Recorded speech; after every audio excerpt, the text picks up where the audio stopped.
कंधे को तनिक नीचे झुका करके और बोले एक पैर भगवान टेढ़ी कर करके और बोले जब भगवान धाम वृंदावन में वेणु निनाद भगवान करते हैं आपने बोले कोमल कोमल अंगुलियों से भगवान उस बांसुरी के स्वर फूंकते हैं।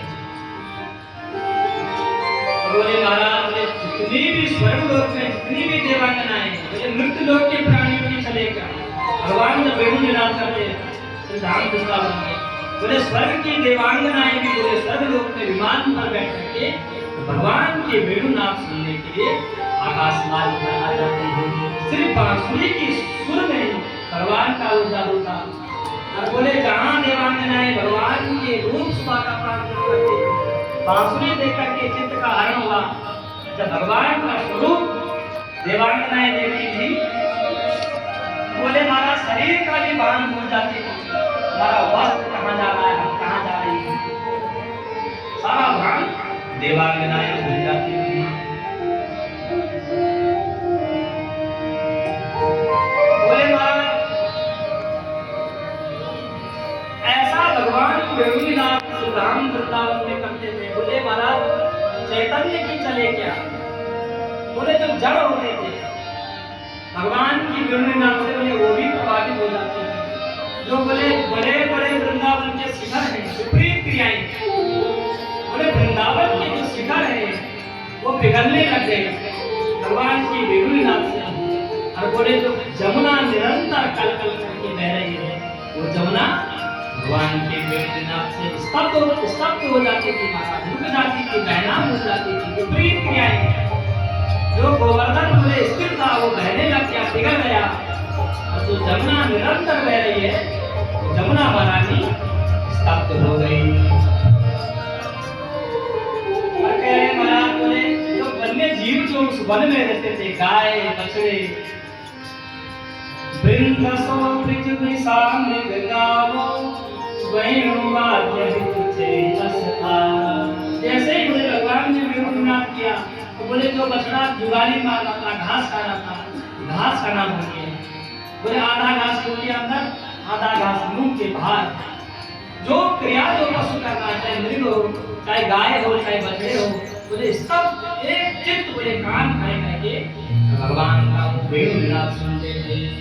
सुखदेव बाबा कह रहे हैं दंड दस्त कमलाकृत कर्ण नेत्रिता चित्र निवास जैसे बोले किसी ने चित्र बना दिया हो निर्जीव को प्राणी हो चित्र मात्र हो ऐसी स्थिति बोले वन्य पशुओं की भी हो जाती है तो बोले सामान्य जीव की क्या चले।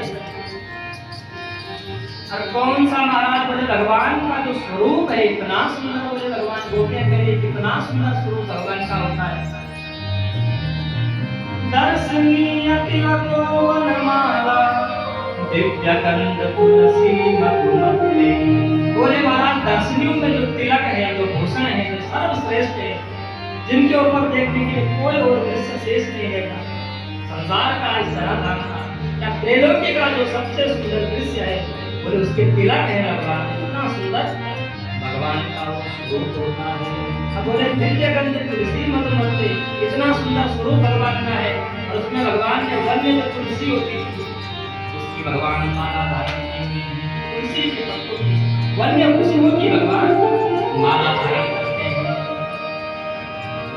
अब बोले उस जो माला भगवान पहनते हैं उस पर बोले भोले आ करके गुंजार करने लगते हैं।